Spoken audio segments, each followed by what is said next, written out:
श्री गणेशाय नमः। ओम नमो भगवते वासुदेवाय।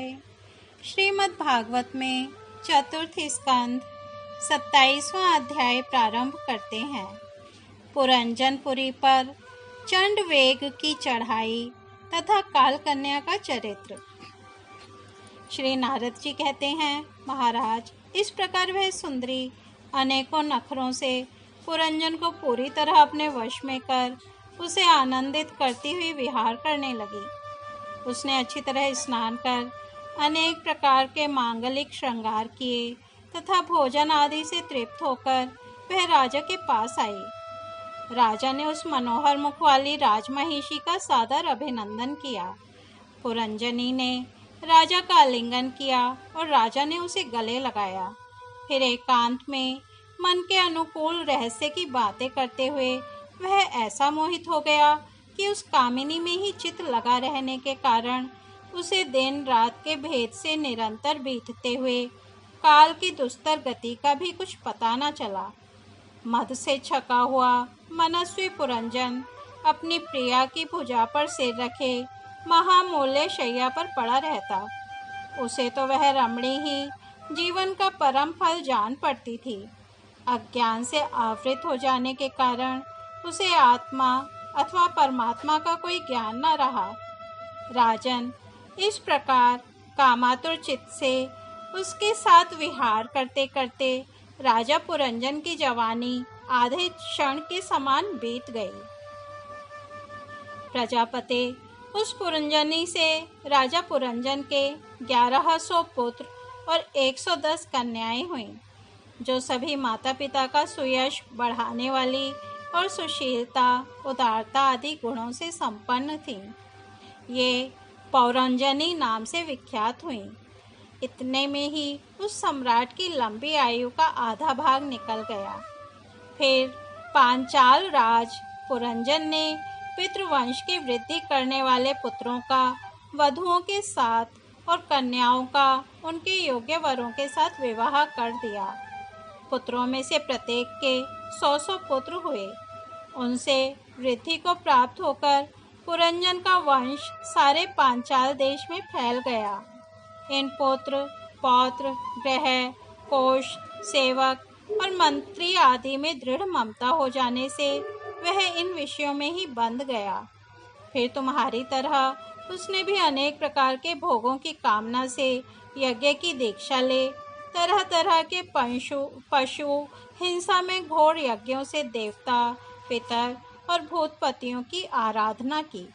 इस प्रकार वह जीवन भर आत्मा का कल्याण करने वाले कर्मों की ओर से असावधान और कुटुंब पालन में व्यस्त रहा।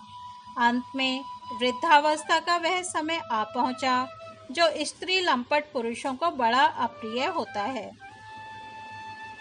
राजन, चंडवेग नाम का एक गंधर्व राज है।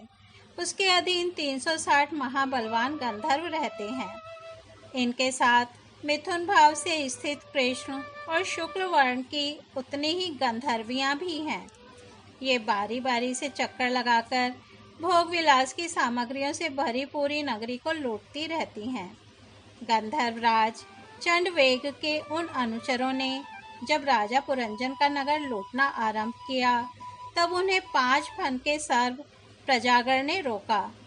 यह पुरंजनपुरी की चौकसी करने वाला महाबलवान सर्व 100 वर्ष तक अकेला ही उन 720 गंधर्व गंधर्वियों से युद्ध करता रहा।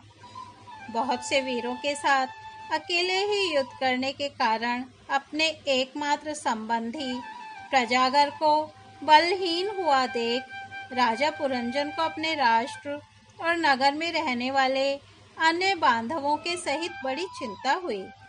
वह इतने दिनों तक पांचाल देश के उस नगर में अपने दूतों द्वारा लाए हुए कर को लेकर विषय भोगों में मस्त रहता था। स्त्री के वशीभूत रहने के कारण इस अवश्यम भावी भय का उसे पता ही न चला। बहिर्ष्मन इन्हीं दिनों काल की एक कन्या वर की खोज में त्रिलोकी में भटकती रही, फिर भी उसे किसी ने स्वीकार नहीं किया। वह काल कन्या जरा बड़ी भाग्यहीना थी। इसलिए लोग उसे दुर्भगा कहते थे। एक बार राजर्षि पुरु ने पिता को अपना यौवन देने के लिए अपनी ही इच्छा से उसे वर लिया था। इससे प्रसन्न होकर उसने उन्हें राज्य प्राप्ति का वर दिया था। एक दिन मैं ब्रह्मलोक से पृथ्वी पर आया तो वह घूमती घूमती मुझे भी मिल गई। तब मुझे नैष्ठिक ब्रह्मचारी जानकर भी कामातुर होने के कारण उसने वरना चाहा। मैंने उसकी प्रार्थना स्वीकार नहीं की। इस पर उसने अत्यंत कुपित होकर मुझे यह दुहूसह शाप दिया कि तुमने मेरी प्रार्थना स्वीकार नहीं की, अतः तुम एक स्थान पर अधिक देर ना ठहर सकोगे। तब मेरी ओर से निराश होकर उस कन्या ने मेरी सम्मति से यवनराज भय के पास जाकर उसका पति रूप से वरण किया और कहा, वीरवर, आप यवनों में श्रेष्ठ हैं। मैं आपसे प्रेम करती हूँ और पति बनाना चाहती हूँ। आपके प्रति किया हुआ जीवों का संकल्प कभी विफल नहीं होता। जो मनुष्य लोक अथवा शास्त्र की दृष्टि से देने योग्य वस्तु का दान नहीं करता और जो शास्त्र दृष्टि से अधिकार होकर भी ऐसा दान नहीं लेता, वे दोनों ही दुराग्रही और मूढ़ हैं, अतएव शोचनीय हैं। भद्र, इस समय मैं आपकी सेवा में उपस्थित हुई हूँ। आप मुझे स्वीकार करके अनुग्रहित कीजिए। पुरुष का सबसे बड़ा धर्म दीनों पर दया करना ही है। काल कन्या की बात सुनकर यवनराज ने विधाता का एक गुप्त कार्य कराने की इच्छा से मुस्कुराते हुए उससे कहा, मैंने योग दृष्टि से देखकर तेरे लिए एक पति निश्चय किया है। तू सबका अनिष्ट करने वाली है, इसलिए किसी को भी अच्छी नहीं लगती और इसी से लोग तुझे स्वीकार नहीं करते।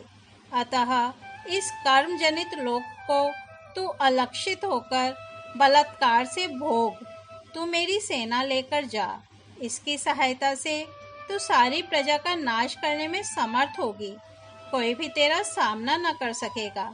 यह प्रज्वार नाम का मेरा भाई है और तू मेरी बहन बन जा।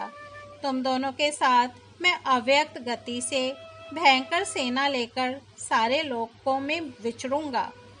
इस तरह श्रीमद् भागवत में चतुर्थ स्कंद 27वां अध्याय समाप्त होता है। कल हम 28वां अध्याय सुनेंगे। पुरंजन को स्त्री योनि की प्राप्ति और अविज्ञात के उपदेश से उसका मुक्त होना। तब तक हम यहीं विराम देते हैं। हरि ओम तत्सत।